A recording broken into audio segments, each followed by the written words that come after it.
of this evening's webinar. I've gone straight into host mode here. I'm not even sure if everybody is there, but for people that are there promptly, it is 7 o'clock. So, I mean, we're 7 o'clock Irish time. There'll probably be a few there anyway. You're all very welcome to the IMRO Business of Music seminar on crowdfunding and how to manage a successful campaign in association with Fundit. I'm going to introduce you to the panel in 2 seconds, but just to say, from my own point of view, I'm here broadcasting remotely, obviously, at this time. We do loads. People that attend IMRO seminars will know me from those seminars. I host and MC most of the seminars. This is our first one to do remotely. So, you know, into the great unknown. And it's brilliant to be doing this at this time. Fantastic to be connecting people. And I think it's a wonderful subject that we have tonight, really timely. And I am really pleased as well in that vein. I'll give you the big spiel when we start later on, lads. But just for now, I'll just say, like, 2 brilliant songwriters, 2 brilliant performers, and they've both recently had very successful funded campaigns. So I want to say hello to John Spillane. How are you, John? Good evening to you. Good evening, everybody. Very good, very well, thanks. I'm at home in my own house in Passage West, County Cork. What's it like down there this evening, John? It's been drizzling a bit all day. You know, it never rained heavily, but it won't stop drizzling either. Right. Okay. Yeah. No. It's a bit soft day. Thank God. Oh, exactly. Well, look, it can't complain. No, it's a bit sort of changeable here in Dublin as well. But I'm glad to hear. I'm glad to hear that it's not too wet down in the real capital, John. Fair to say, is that we're still going with that? Are we? That's only not really. No, Dublin is the capital of Ireland. You know, we're not really trying to be the capital at all. Okay. And also want to say hello to Luan Parle. Hi, how are you this evening, Luan? Hi, Paddy and everybody. I'm good, thank you. It's drizzly also in Kilkenny at the minute. Right. This is a very Irish conversation so far. Let's get straight into it. The weather. Weather. But I'm good, thank you. I'm delighted to be here, and yeah, really looking forward to this. Yeah, and well, I think people are kind of, as we speak now, are gathering on the webinar, and we'll very shortly, for anyone that's just joining, we'll be kicking off very shortly. We're going to kind of pay some respects to the ancient tradition of Irish time and say that we won't be starting sharp at 7 o'clock, but we will start shortly enough. And I'm very, very pleased as well to be joined by this evening the arts program manager at Fundit.ie. It's Michelle Reid. Michelle, thanks very much for putting all this together and bringing everyone together. It's great to have this conversation. How are you this evening? I'm good, thanks. I'm good. Delighted to be here. It's great to be joining up with IMRO to do this crowdfunding webinar. I'm used to being in a room with people doing this, and so yeah, it's a little bit different online, but delighted to be here and hopefully share some tips and advice and answer any questions that people have and talk to the lovely Luan and John and yourself. Yeah, absolutely. Well, Michelle, I should say, is a veteran of webinars. She's had she won yesterday, so she knows all about the etiquette, and she'll be sort of at any stage just saying, well, you know, this is potentially where we'll go next, or whatever needs to be done. We will be taking questions from the floor, and if you're just logging in now, you'll probably be able to see, I can see there's 36 participants, and there's a Q&A button at the bottom. So at any stage, if you want to register a question, just pop it in there. We're going to take questions in 2 tranches. We're going to take first question after about 15-20 minutes, and we'll take more questions at the end. The webinar is going to run for an hour in total, and look at, I mean, from obviously with this kind of setup, we're looking to get as much practical information as possible to learn as much about effective and successful crowdfunding. And as I said, like, we're absolutely delighted to have the panel that we have here. Now, I will say to Michelle, what do you want to do? Michelle, will we kick off with what we have, or will we give people another few minutes to filter in? Yeah, I mean, I can give an introduction to Fundit if you like, and maybe it's a little bit of a blurb to get people off. I think it's podcast now. Okay. Well, what I'll do then is, that sounds good to me. I have a little bit of a blurb here for you, and I know, as I said earlier on, you're too modest to toot your own trumpet. So we'll say that we'll be coming to John and Luan in a moment's time, who have completed successful funded campaigns and are still ongoing. So let me just say that Michelle is the project manager of funded.ie, an all-Ireland crowdfunding platform for creative projects, as well as driving the platform's strategy. She moderates, guides, and supports hundreds of project creators throughout their crowdfunding campaigns every year. So Michelle, I suppose, tell us about Funded. I'm imagining that you guys are very busy at this time. Yeah, well, so Funded's been around for 9 years. It actually started as a project of the last recession, so around 2008. We've been crowdfunding now at this stage. We've raised around, well, we haven't raised, our project creators have raised around 5 million euro for around 1,100 projects over the last 9 years. So you can see that's a massive impact on the creative industry and the creative sector in Ireland. With regards to music specifically, so around over 1.3 million euro has been raised for music related projects on Funded since we've been running 9 years ago. So that kind of gives you an idea of kind of the impact that Funded has. Essentially, it's about empowering people to connect with their own supporters, connect with their fans, and give them the power to raise the funds that they need to do the project themselves. So we're here, we have a team of crowdfunding experts, also fundraising experts, to guide people through from the very beginning of their submission right through to the very end in terms of delivering their rewards, and any kind of struggles they might have throughout the campaign. There's kind of different junctures where people kind of pick up the phone and say, I need your help. So we're here to support them through that. And are you getting many queries at the moment, or expressions of interest, or people just dipping their toe for the first time and asking the question, well, how does it work? Yeah, it's an interesting time. Obviously, it's very challenging for everyone, and specifically the arts and music, the music industry as well. We've had some successful projects online throughout COVID. Now, it wouldn't be the same volume as usual, because I think some people are maybe hesitant. I think the power of asking for help and asking for funds, for some people, they're more comfortable than others. For others, it can depend on the network that they have and who they're going to identify as potential funders. So it's a very sensitive time, but I think there's definitely potential. People are coming to us. We had a really successful project recently, Finian. He, I don't know if he's watching, he said he might join. He raised just over 5,000 euro for his vinyl album, and he was thinking about doing it before COVID, and he went ahead anyway. And he was successful, and he actually reached his target in, I think, 24 hours or 48 hours. There's a lot of goodwill out there at the moment. And that's great to hear. Well, okay, Michelle, we'll come back to you shortly, but I think it's time we got to Luan and John. So Luan, I just wanted to give you a quick intro as well. Luan's, of course, an award-winning singer and songwriter, and she signed her first deal at just 12 years of age, before later signing with Sony Music and Elton John's management company, 21st Artists. She's written and recorded with some of the world's most successful songwriters and producers, including Grammy Award-winning Bill Bottrell. He worked with Sheryl Crow and Michael Jackson and Prince and many others. She's worked with Billy Steinberg, who's worked with Madonna and Roy Orbison and other luminaries like that. And of course, Luan released her fourth studio album recently, Never Say Goodbye, on the 7th of February earlier this year, which isn't that long ago, but in some ways, Luan, it probably feels like a lifetime ago, because the 7th of February, there's been quite a lot of water under the bridge since that. Yeah, what's it been like? Well, I was lucky because I had a little bit of a run just, beforehand, before we went into lockdown. So I feel thankful for that. And then it was really adjusting to try and do all my interviews at home on the phone and via Zoom, and like for making videos and stuff like that. That was, it was tricky, but it definitely pushes you outside of your comfort zone, and you get to do stuff that you never would have thought of. But it has been challenging. Yeah, definitely.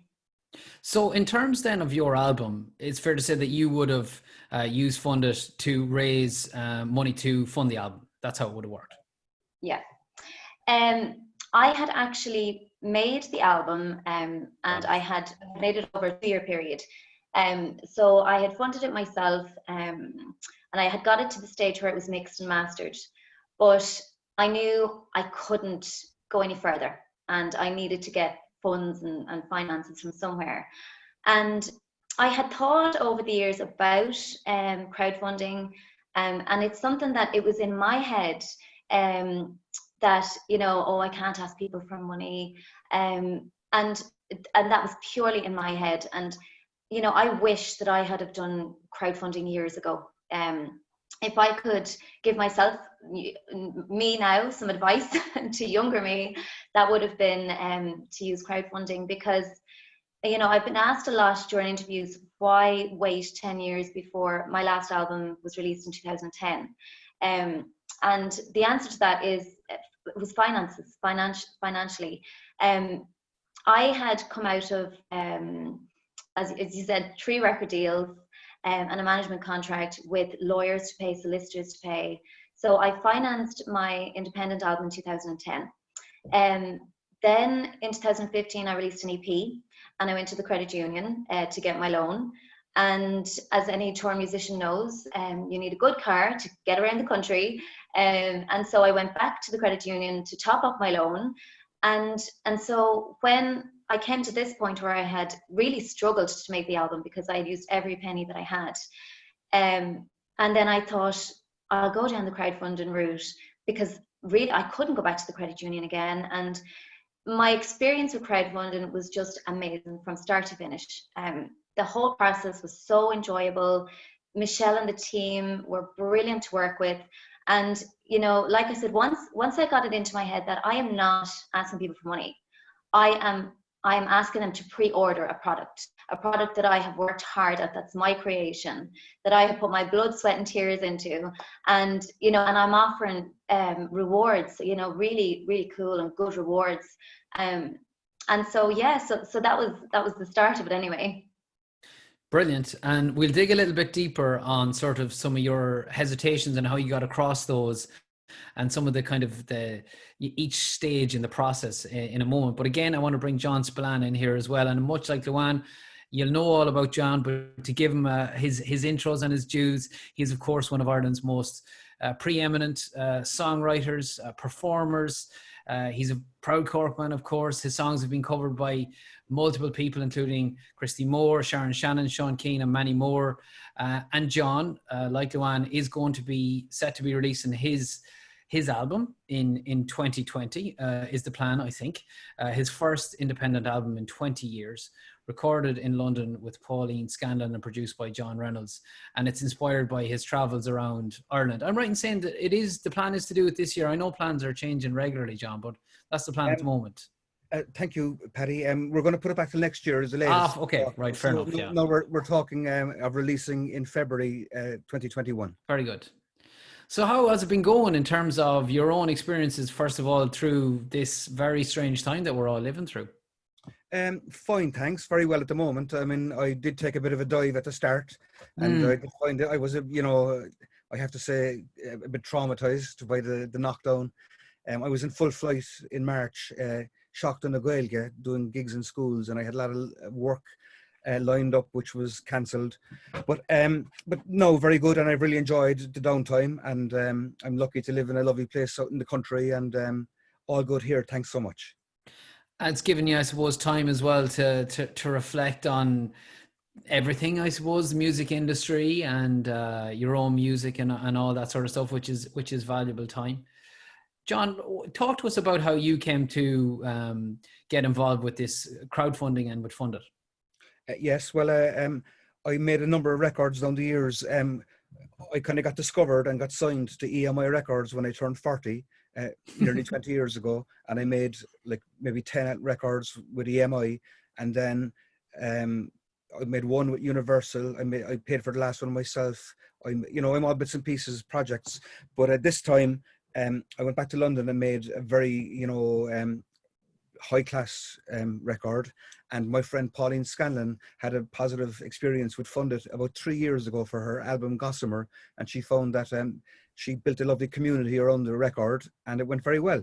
And so she recommended me to do it, and so I did it. And she showed me that there were various platforms, but funded.ie she thought had the best, very good for making phone calls, ringing them up, asking them questions, friendly, user-friendly.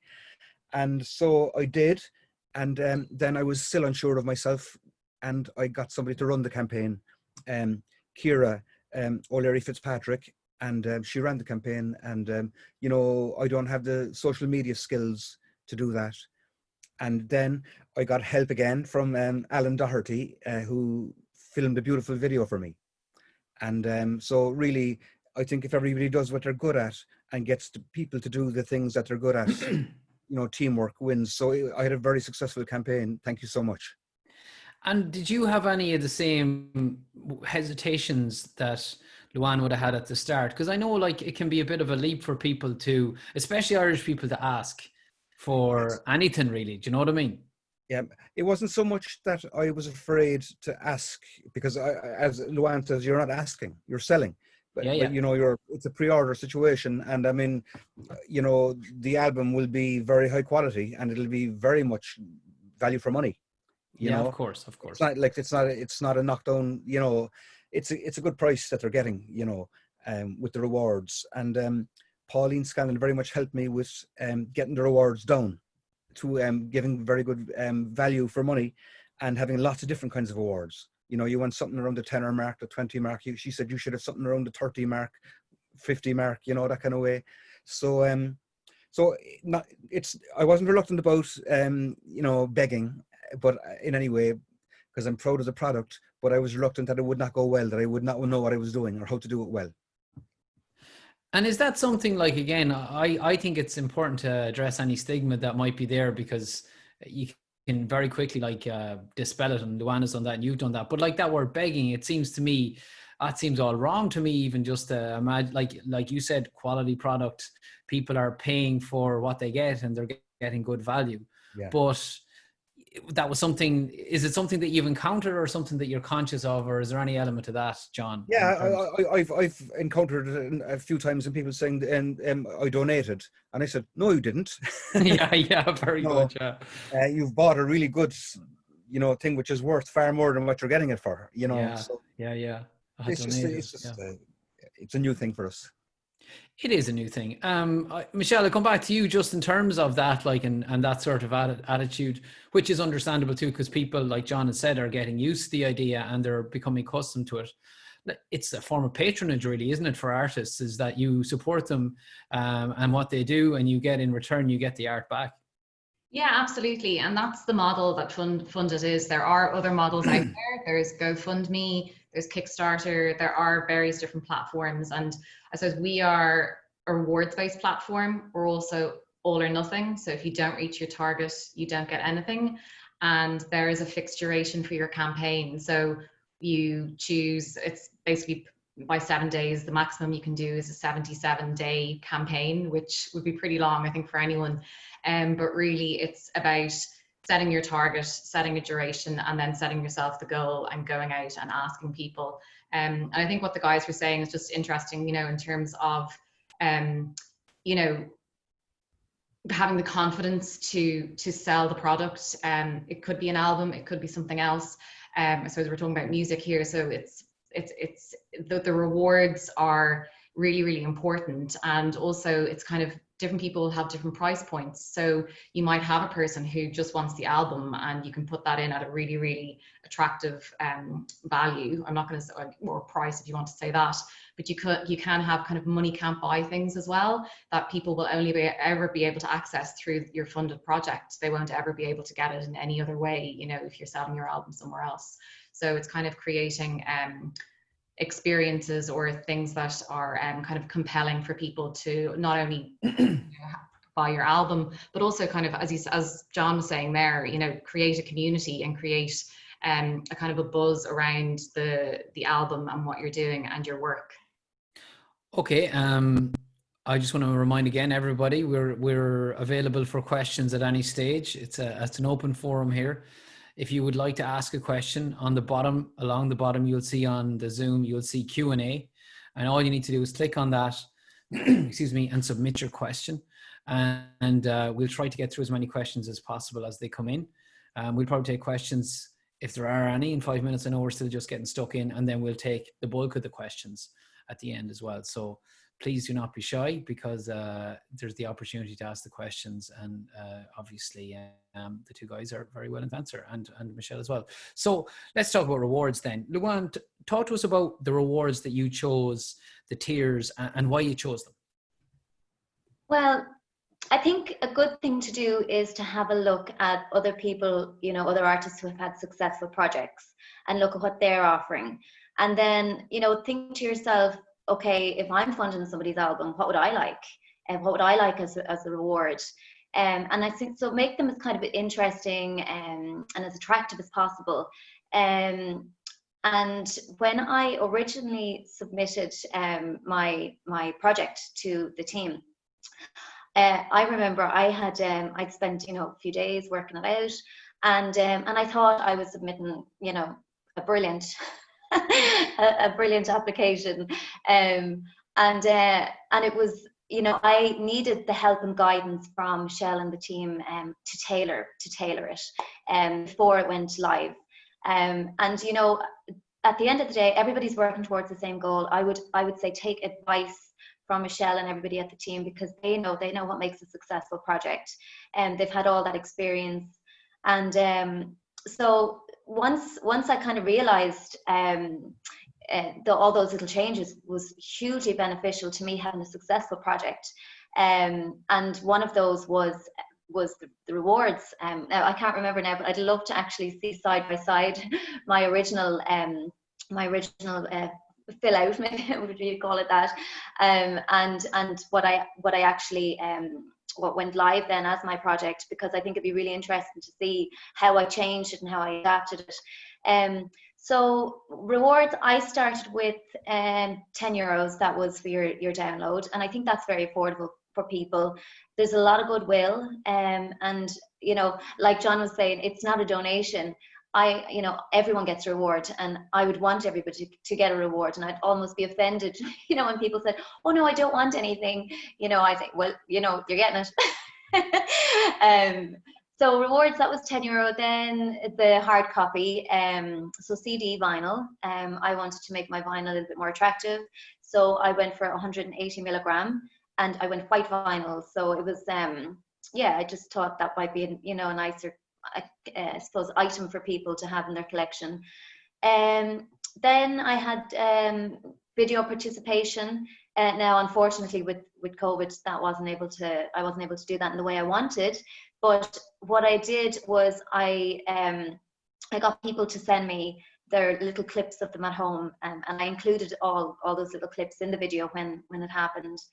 Then another reward was to write an original song and record it professionally. And I think to be mindful as well when you're doing something like that, because, you know, there could be very topics maybe that people would find very personal, and you might find that challenging to write. So, you know, if that's something that you're going to commit to, make sure you're 100% committed to that, and whatever, you know, that may entail. So yeah, I would say have a look at other people's projects, and think about what you want yourself, what you would want yourself, and also don't be afraid to reach out to other artists, you know, other artists who've been successful. Everybody's very accessible now, so drop them a message on Facebook or Twitter, and you know, you never know, they might answer, you know. So I think that's, you know, to reach out and ask questions, you know.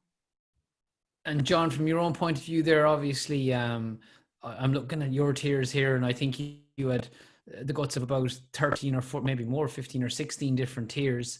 How did you come to choose everything there, from the introductory tier, which is on €10, which is the digital download for the new album, but and then all the way up to the more expensive tiers? So how did you go about all that, John? Well, as I say, Pauline Scanlon and helped me a lot, and also the team at Fundit were extremely helpful.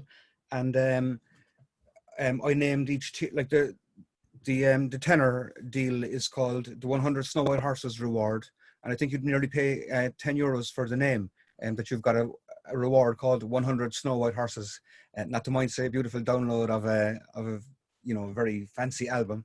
So I made up some rewards, and Pauline said, "We well, need something in at this point. You need something in at that point." And so so someone who had done it before really helped me. And then I gave each reward the name of a song, like the Oro Shedavahawalia Award. I go to your school and do an Irish language gig for the kids. The Hit Factory Award, you know, all these kind of ones, the Princess Street Award, Dunstore's Girl Award. So it got longer and longer, but it's the more the merrier, isn't it? Absolutely. And what was your own experiences of you know, like, because I think both yourself and Luan had you have a tier there where you're writing songs for people, and I can imagine she mentioned that, you know, it can be, you can take on a project like that, and it can be you know, there can be a lot of different things to consider. But as a very prolific songwriter yourself, like, how did you find that particular? Well, that was the most challenging thing. Right. And, I had a Hit Factory Award reward where they would write you a song, and the price of that reward was €1,000, and I got 5. Brilliant. And that was by far the biggest reward. And of those 5 songs, 3 have now been completed by the end of July, 7 months later, and they were extremely challenging. One was a song called ABC, the Association of Birth Mothers Campaigning for Justice. I wrote them a song. One was lovely, an anniversary for a surprise anniversary for a guy in Philadelphia for his wife who loves the star constellations and the Rocky Mountains, and I wrote them a lot of Native American star mythology. It was the most beautiful project. And then the third one was for somebody who had lost their daughter, who had passed away, you know, at the age of 18, and it was a really sad situation, and really tragic and beautiful. And I had to write that song, which is extremely challenging, but they loved the song. They loved the song, and I made the song up out of things that her classmates had written to her, you know. So I managed to remove myself from the situation a bit, and it's a happy song. So I've got 2 to go, but one is for an animal rescue centre in West Cork, and I'm looking forward to that. We'll have dogs and cats, you know. And yeah, of course. I know I can do it. It can be fun. And then the 5th one is for a house in Dingle, and it's got a lot of history, and it involves a trip down there, which we can't go because of the COVID. So that's all put back. So yeah, it's big work. And if I sing and write a song for someone, like, I really have to write a song for, you know, it's not just a side song. It has to be, you know, my next big song, you know. Of course, yeah. Well, that's fantastic, so, and a great gift to receive as a fan, and a brilliant reward there, no doubt about it. Okay, look, I said we'll go to questions now, and I'm gonna take some questions. There's plenty there, so I'll start with this one, which is in the chat, but it's from Mel Goodall, and he says, just released an album on the 1st of July. Is it too late to start a campaign to market it? All monies spent, well, this is a very common one, all the monies were spent on making the album. Luan, because you'd spent money on making the album, and really your funded was around marketing and distribution and everything else involved. Would that be fair to say? Yeah, 100%. I needed money for manufacturing, and to give the album its best possible chance. And I felt, you know, it needed to be given its best possible chance. And I needed to be able to pay for PR and marketing. So yeah, I mean, that absolutely, that's yeah, go for that, because that was exactly what I did, and I wouldn't have been able to release the album. I needed to get it over the line, because making the album is only the first hurdle, you know. Getting it out there that's the next one. And yeah, I mean, I think do out your budget, be realistic in your goal, and then make sure you use all your platforms, all your social media platforms. And then another little tip would be that when I would post once a day, I would find, you know, there was interaction, and then there would be nothing. So then I posted twice, then I posted 3 times. And every time I found, okay, this is working, you know, this is it, you get movement, people pledge. So make it interesting, you know, don't just post fund me. You know, make little videos and give them the progress. This is where I am, this is where I need to be. With your help, I'll be able to get my manufacturing costs. I'll be able to put my PR campaign strategy in place. So let them know exactly what they're paying for. So, you know, if that makes sense. Absolutely. Michelle, anything you'd like to add there in terms of that kind of the timing around marketing the album now it's released? Yeah, in terms of that question as well, like it depends if the album's already been released and essentially it's all released and out there and everything's done. I suppose the funded campaign can't actually be used kind of retrospectively for those costs and expenses. So it depends on what is the next stage and the next phase of that creative project. So it can be kind of, sometimes for us, kind of we have to like look at the projects in a little bit more detail before saying yes, you know, it's definitely eligible. But in terms of if there are different phases of your project that you are trying to get to the next stage of it, but in terms of, I suppose, monies can't be raised retrospectively to pay for stuff that's come before, if that makes sense. So that's just a. What about if that person was to release singles? You know, if that was going to be the campaign for single releases from the album, would that work that way, Michelle? Yeah, that might. Yeah, I suppose it depends on yeah, kind of looking at all the structure of everything and having a chat with them and figuring out where the person's been and where they're trying to get to. Okay, we'll move on because lots of questions coming in, which is brilliant. Thank you all so much. So Sean Fox asks, hello guys, do you feel a funded campaign for a new emerging artist? Hang on, now you still get my audio there. Okay, yeah, I think it broke off there. Second, I'll start again. Hey guys, do you feel a funded campaign could work for a new emerging artist, or is it better suited for someone who's already starting to get established? I definitely think it's a great platform for emerging artists. I think the key is to already have a following in terms of, you know, if you have a Facebook page or Instagram and you're starting off and there's nobody on there, that's not a great time to do a funded project. But if you're an emerging artist and you've already started, you know, kind of building your community around you, and you can even start prepping them and saying, you know, kind of testing the idea that I'm going to be doing a crowdfunding project. You know, a lot of people I find they're talking about it a lot before they actually launch it. But it's definitely, we have a whole range of artists who would be using funded from every different art form, and it's not necessarily people who are established. You know, with years and years of experience, it can be, you know, people on either end of the spectrum. And as well, like, I suppose in terms of, just to give a bit of context, like John raised over €27,000 and Luan raised around 7,000 to 7,300. So, you know, we're kind of talking about different scales of projects and different scales of targets as well. So whereas for one person, 2,500 might be what they need to get them, you know, to, let's say, an EP or something, whereas for someone else there's a massive project and, you know, there's lots of different expenses, so it can really depend, you know, on the individual as well. Michelle, I think this is probably for you as well, but Brew in Barika asks, how strict is the limit, and if you don't reach your target, why do you lose everything, or do you have to lose everything? So I think that's probably, there's another few questions, but I think that's probably one to answer straight up. So how strict is the limit? In terms of, I'm not sure about that part of the question. I think they're worried about having to go back and ask fans to spend, like, reinvest or invest more in the campaign if they're worried about not hitting their target, I presume.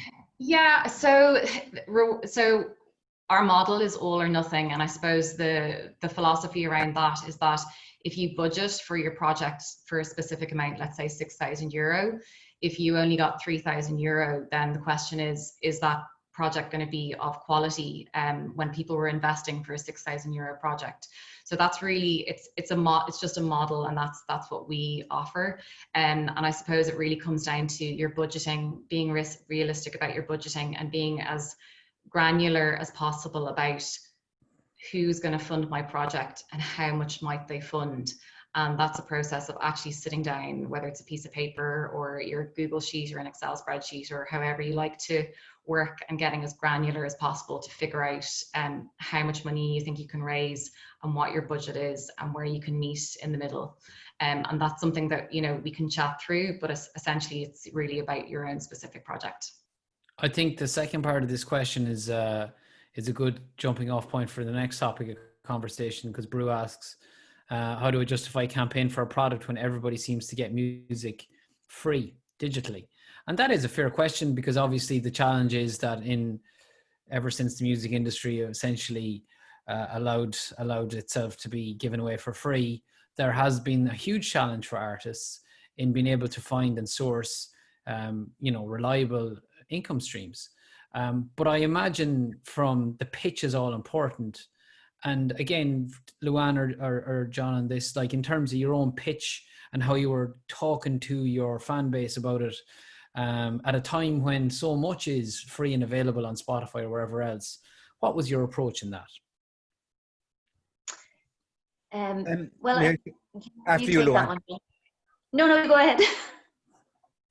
Go ahead, John. We'll go to Luan afterwards. Yeah, 100%. Sorry, excuse me. I think it's a very interesting question, and I think that interestingly, this is a way to sell records. You know, I mean, we look for ways to get money back on the records that we make, and one of the ways is by making vinyl, which is popular now, or another way is to do live gigs and sell them at gigs. It's hard to get them into shops, but interestingly, the funded.ie campaign is a way of selling albums. So not only does it fund your you know what I'm saying? It's absolutely. It's a way to sell music. So it has to be seen in a positive light. Yeah, it's adding value back into the physical product, John, isn't it?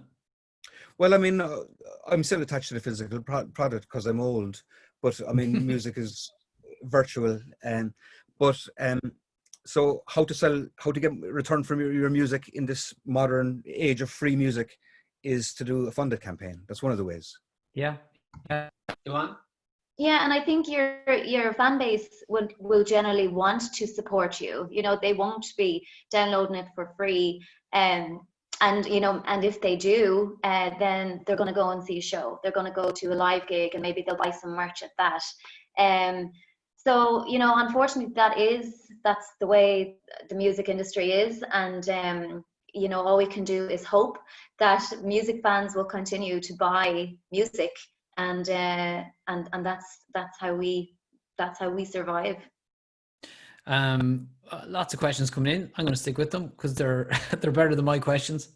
Roger Keller asks, and this is a good one because I think you'll both have a good kind of angle on this. How big should your fan base be to set up a successful crowdfunding campaign? How big is that consideration?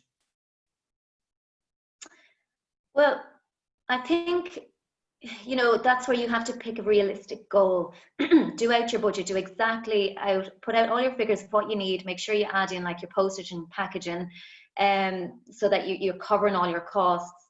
But even if you have a small fan base, reach out to the small fan base, and like Michelle was saying, there's various different goals. So I think I asked for 6,500, but I ended up getting close to 8,000, and I couldn't believe it. I was blown away by that.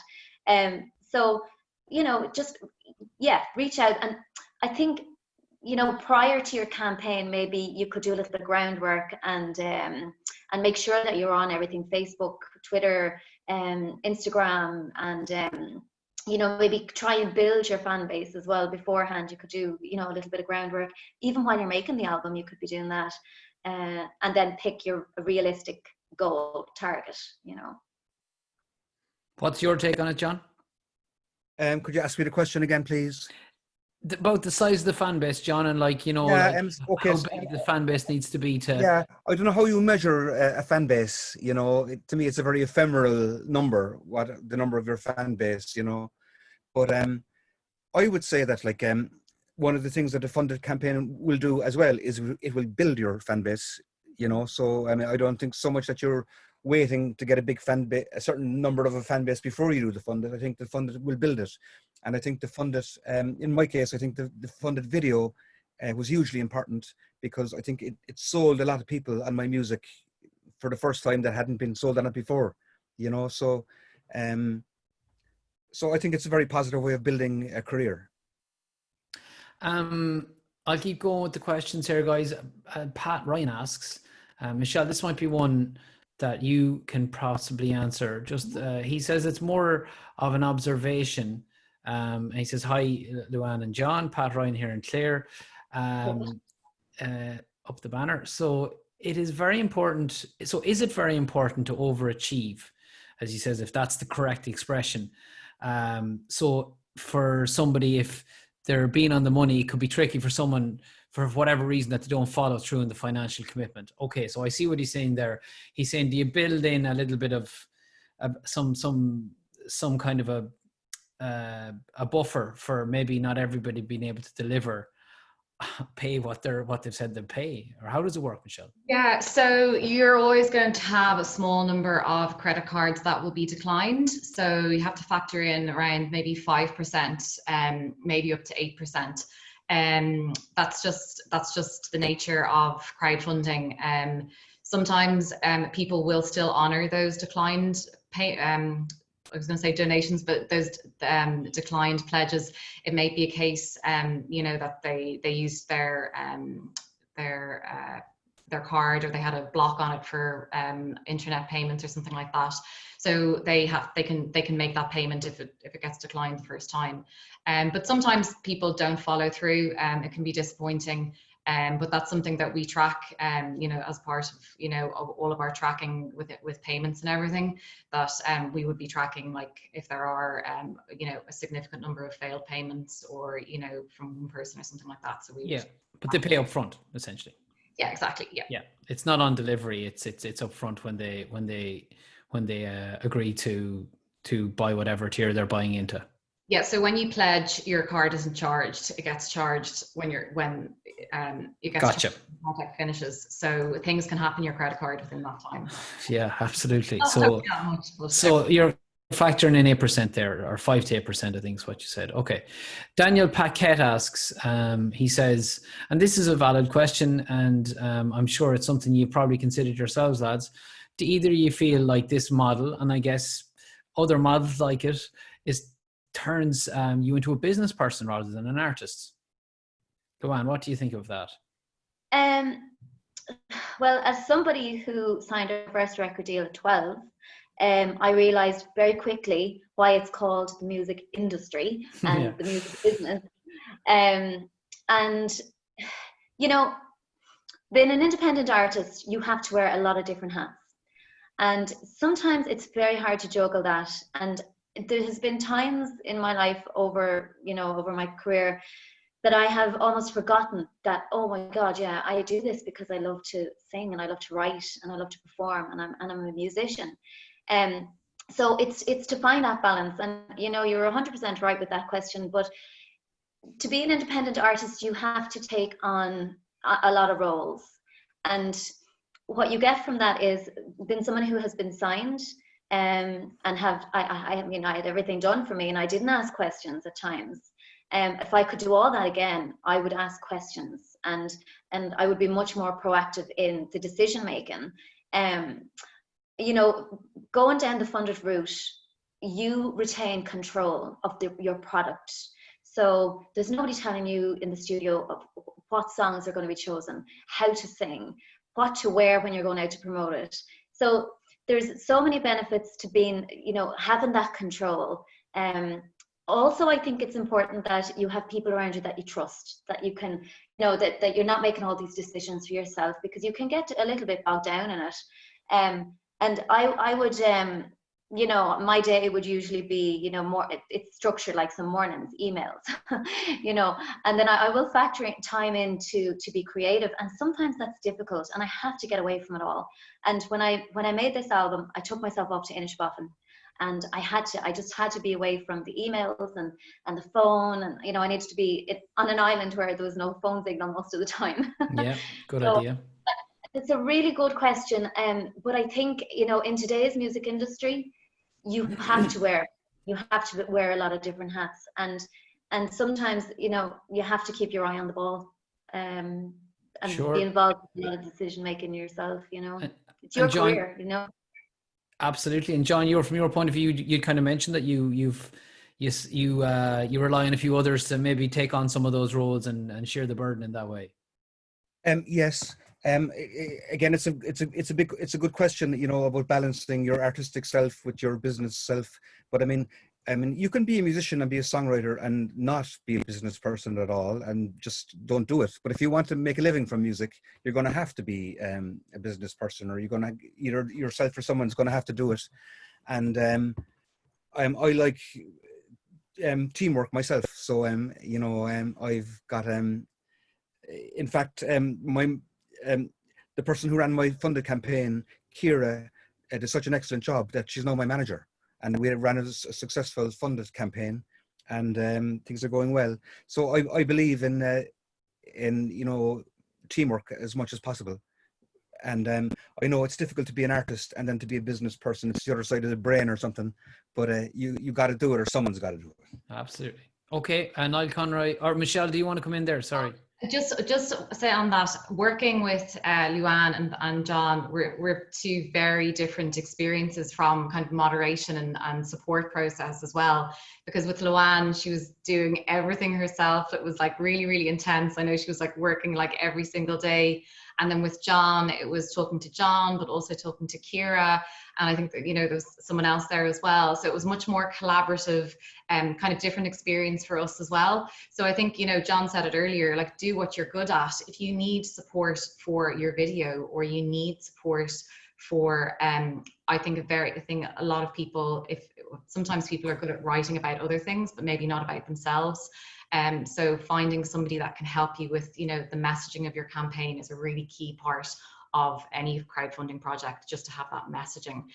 So if you need support or an outside source for that, or the kind of the visual communication, whether it's your images, your video, seek support, from other people. Okay, well, loads of questions coming in, which is brilliant, and I'm just going to stick with them because I'd love to answer as many as possible. Niall Conroy asks, it's about vinyl, lads. He's saying that like sometimes it's hard to look for money when you've content out there again for free. That's coming back time and again. So he's saying like with vinyl, it's a kind of a way to put something physical into somebody's hand. We'd love to have a real album in hand to offer.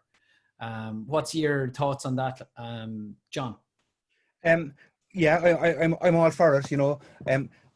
I'm a bit cynical about the whole vinyl craze, because my daughter buys only vinyl and listens to it on the worst record player you ever heard in your life, and the sound quality is absolutely terrible, but it's cool, So I'm a bit of a cynic, but I would like to say that we've only had recordings since 1888. It's a new thing. We've only had 160 years or whatever of recording. Thomas Edison recorded Mary Had a Little Lamb in 1888. All the thousands of years of music and sound before that don't exist at all. And during the course of recording, we had the record craze. That's changed. Now we've got then we had the CDs. Now we've got the virtual music, on the phone. So we don't know where it's going. So I think that the latest vinyl is just another way of holding on to music. Doesn't really exist. You have to catch it in some kind of a net to transfer it from one, place to another. And I think vinyl is just another fascinating wave. Sorry, I'm talking too much. Oh no, not at all, John. No, it's that sweep of history there is very interesting. Now, I actually read that recently or the other day that Google are developing a chip to actually implant the music directly into your I think it might be into your ear canal. So right. Like a Black Mirror episode, it's very dystopian, but that could be the next thing. What about yourself, Luan, on that particular question? I think for vinyl, for me, makes me actually sit down and listen to an album as a whole now, where, if I'm driving in my car, or if I'm inclined to flick, and when you make an album, you want it to be a story from start to finish. And you want the listener to actually listen to the whole thing as a whole and as a package. And for me, vinyl does that, because it makes me sit down. I'm not gonna pick up the needle and and move it on. And yeah, just with regards to vinyl, for me now, that's what it does. Absolutely, and it's just another idea for a reward. It's going to work for some people, it won't work for others. I presume. Yeah. Niall says he's the manager. Asked the question: if you fund it, they will come. Thanks for the enthusiasm to just go for it I did. and set a target. Very inspiring. Tagline for us, maybe. Yeah. Okay, good stuff. I'm going to keep going. Camille O'Sullivan. Hi, Camille. Hope you're keeping well. She asks, great talk, everyone. Thanks a million. How much would be a good / typical amount of money to raise for an album? So that can be that could be a how long is a piece of string kind of a question. But Michelle, generally speaking, how do you advise? Yeah, it is that kind of question, but the average campaign unfunded at the moment is usually around 6,000 to 8,000 euro. So that's kind of the average amount that people are their target. But you know, and is it typically albums in that, Michelle, or is that all sorts of? Right, all of our all of our projects. All of your projects, yeah. I don't know what the average is for music. Actually, I don't have that to hand, but I would hazard a guess that it's probably somewhere around 7,000 euro. But then you have people like John who skew that up, you know, by getting a lovely big chunk of 26k. I think it really does depend on your budgeting and the size of the project that you want to do. But a lot of people, I think, we have another project online which is going for 11,000 euro at the moment. And Finian, who raised, he did his album, he had raised around 5,000 euro, and that was during COVID for his final album. She also asks, Camille also asks, lads, where did you go to engage your fan base? And this is a general question, and obviously your fan base is going to be important for engaging with them on Fund It. Was it through Facebook, Twitter, mailing lists? Presume you both have very strong fan bases. The worry I would fear for myself is rejection, no one coming back. Oh, I wouldn't think so, Camille, but I have a good mailing list and Facebook, but still nervous of that, and not great at social media and shy about asking. Well, I'm sure there are things that you have to encounter at the start of this process. What's your approach, Luan? Use them all. Use every single platform that you have available to you. Okay. And you know, about rejection, we all have that. I was terrified when I started this campaign, and it kind of almost not made me go with it, because I thought, if I don't reach my target, you know, that's the end of it. And I didn't think I would. So go for it. Believe in yourself, and plug. Fair. John, what about yourself on that one? I wonder, is that Camille O'Sullivan, the singer, the famous cabaret singer? I think it is. Is it? Yeah. Hi, Camille. Yeah. Originally from Passage West. Well, I mean, Camille, I mean, if it's you, I mean, or any Camille, you got to go for it, because, you know, whatever, you know, like there was a story here in Cork, you know, these guys do music, these music courses, you know, for people who are on the dole and stuff like that. Like, and the teacher at the music course says, each one of you has a career in music. Sting has a career in music. You have a career in music. You know, we're all, you know, we're all worthy of respect, and we're all working away in our own field. And definitely, sure, Camille O'Sullivan, you'll have no bother, like, famous girl. Absolutely. My advice would be, I'm a big planner. I love Excel spreadsheets, and it sounds extremely boring, but plan everything more than you think you need to. Thinking about your delivery of your rewards right until the very end of it, thinking about what types of rewards you could offer that might be just a bit unusual or unique. You might only have 1 or 2 of them that you'll offer, because you can limit the amount of rewards that you offer. But planning as much in advance, and you can come and talk to us as well. But we can really break down everything for you. The first submission that you submit to Fund It, it's not going to be perfect. You know, I think it's better to just submit it, get chatting with us. We can work on it, and then, you know, when you revise, you know, which is what we did with both John and Luan, it wasn't perfect first time around, but it's that kind of planning and thinking phase that really kind of hones the project in, and then, you know, also just planning your messaging, having a really clear call to action for your funders, so they understand what you're doing, why you're doing it, and how much you need to get there. Okay, spot on. And Camille says, yep, it is. It's Camille from Passage West. So hi, Camille. Hi, Camille. And nice to have you along this evening. I should say as well, Camille did an interview with Joe last year on our our my plugging time, and it's a brilliant interview. So do check it out. It's on YouTube, and it's lovely to see you back here again this evening, Camille. Now we'll move on, and guys, I'm going to try and pick up the pace because we still have loads of questions to answer. Fantastic interaction here. Just conscious of time, we've only a few minutes left. So Michaela McDonald asks, is there a better time of year to launch a campaign than others and vice versa? Or time of year that isn't the best for crowdfunding, or does it matter? Jesus, I think COVID has turned everything on its head in that regard. But anyway, Michelle, what do you advise? Yeah, again, it's a tricky question. We would find if your project falls, like if your project is going to end in January, sometimes that part of the year can be a little bit quieter. But having said that, it's also a great time to promote and try and get people to pledge for kind of like a Christmas present. It can be like a delayed Christmas present or something like that. So I think it's better to look at it the other way around. What's the best time of year for you and the actual plan that you have and where you're trying to get to, and mapping that out. And then especially as well, if you were touring or if you have any other things lined up, just making sure that it's all kind of scheduled, into that kind of calendar. It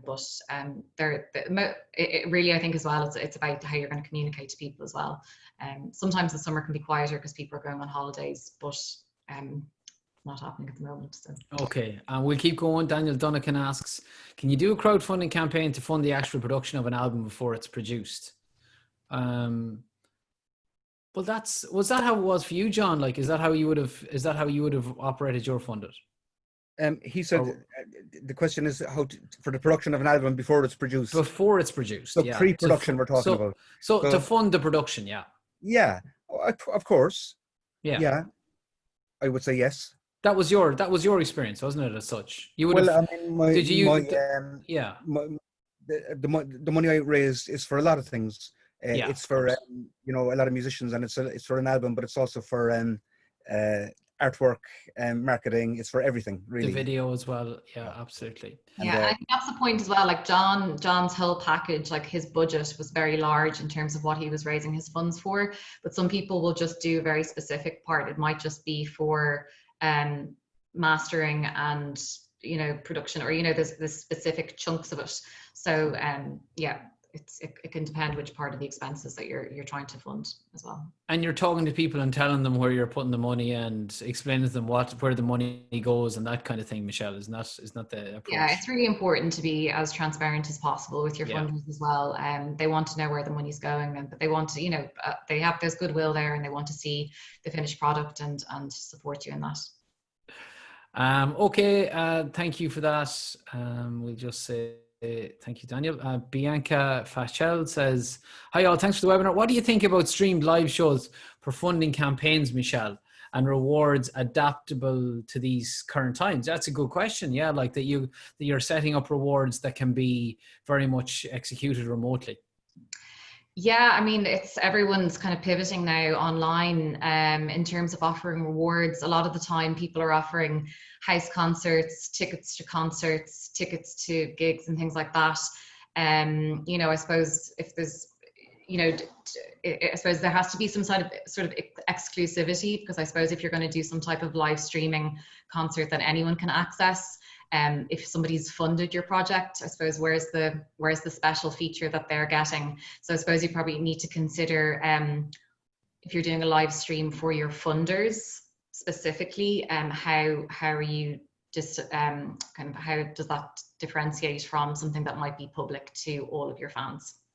Okay, flying through them now. Enda Riley asks, was press/radio a large factor in spreading the word? Okay. Or was it mainly through email lists and social media? I think you guys have kind of answered that and said it was out, just blasting it out every which way you can in terms of your social platforms and mailing lists and everything else.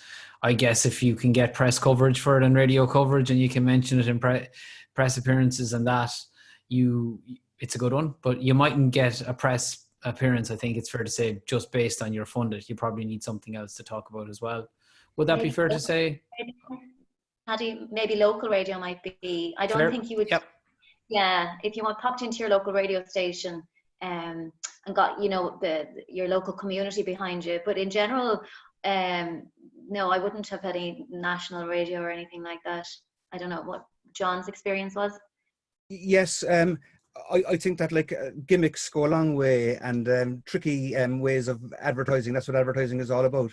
And I was lucky enough to say I had my hit Factory reward, and some journalists picked up on it, and they put a piece in the Examiner. Brilliant. Saying John Spillane will write you a song for €1,000, and like the Examiner. It's a good headline. Yeah, you know. So yeah, it's a good headline. I had a very good. Well, I had an excellent photograph by Eddie Hennessy, and Right. a very good journalist in Ellie Byrne. So Right. I think that was quite catchy, and that went around. And the 5 pledges that I got probably came from that piece of journalism. Yeah. And That's I really would good. say, And O'Reilly. I would say on that, like the hook, if you're pitching into press or media, the hook can't just be that you're crowdfunding for your project. Like that's old news at this stage. There has to be the story. What is the other story? Or like John was saying, you know, there was a something kind of novelty factor there. Okay, and just final question then, and we'll have final thoughts then, and we're all wrapped up. But it's has previous campaigns given you a feel for what's the most successful time limit in the past?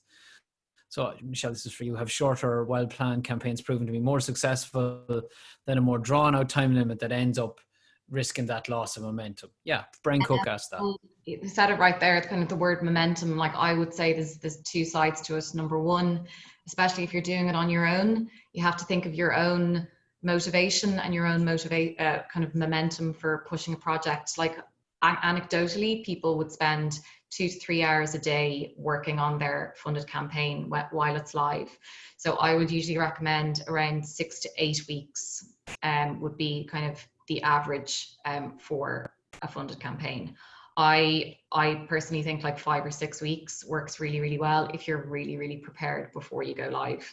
And it's enough time in terms of actually getting the message out. You'll get a peak in your funding, it'll start going down, and you'll probably start freaking out. And then, you know, you kind of sit down, have a think about things, and then it'll go back up at the end. So there is kind of a bit of a curve in terms of how your funding will come in as well. So some people do have a reason that they're going to do a longer campaign. It might be to do with some type of press or something like that. So it's not but I think it has to be kind of strategic and kind of thought out process of, well, I'm doing it for 10 weeks because X, Y, and Z. Okay, well, look, we're pretty much out of time. But before we go, Luan, just any final thoughts in terms of your own experiences of the entire campaign, the process? Well, I have to say I enjoyed it thoroughly from start to finish. Just as Michelle said, plan. Pick a realistic goal, as we had said before, and then don't be afraid, don't be ashamed. You know, you're not asking for money. You are pre-selling a product, and as John said, it's a great way of selling a product. So brilliant. I couldn't say enough amazing things about Funded. It's a brilliant way to sell an album, and especially in today's music industry where, you know, it's a hard sell at the moment. But I think especially now there's a lot of goodwill out there for musicians because it is such a tough time for us. So there's a lot of goodwill. Absolutely, a good time for patronage for sure. John, from your own side, any final thoughts on the process? Yeah, I found it very positive, and I'd like to thank Funded.ie and thank everyone, and you know who helped me. Ciara O'Leary Fitzpatrick, Pauline Scanlon, Alan Doherty, Ellie Byrne, and everyone who helped me. And so I think it was very good. I think that you need to get people who are good at social media, who really understand it. You know, you know, some people know you do this on a Friday, you do this on a Monday morning. I wouldn't have those skills at all. So I think you need help to get somebody who's good at that. I think the video is very, very important as a final point. I think because the video is what draws people in. So I think you should don't do it yourself. You know, get someone to do it. And I think that it was very positive for me. And there's over 400 people and have pledged, and I've corresponded with all of them since then. And yeah, I thoroughly recommend it for anyone at any stage of their career, really. Good man. And before we go, Michelle, thank you as well to for putting it all together, and to IMRO, I should say as well. Thank you so much to Luan and to John. you. And just to say with the two lads, you can still, I'm right in saying you can still pledge to your pages at the moment to pre-order on the, no, you can't. In my case, you can pre-order my album from my website. There you go. That's it. Yeah. That's what I was looking for. You can order my album from the website. So go on, give us a plug on that, Luan. What's the website? It's luanparle.com. Easily done, and you can pre-order there, and or even not pre-order, you can order the album there. And John, johnspillane.ie, and you can pre-order the album, which pre-order will be next year. 100 Snow White Horses, most beautiful album. Yeah, and a beautiful title. And look, just encourage you to go out and support two great Irish artists. An absolute pleasure talking to them both. And I'm seeing lots of people here saying thanks very much for a great evening. And I would echo that as well. Short and really informative. So it's a really good format as well. And well, I think it went off quite well. So I'm happy enough with that. And we'll say good night. I think Michelle's going to end this recording now. And have a nice weekend. Yeah, good luck, lads. Take it easy. Thanks so much. John. Don.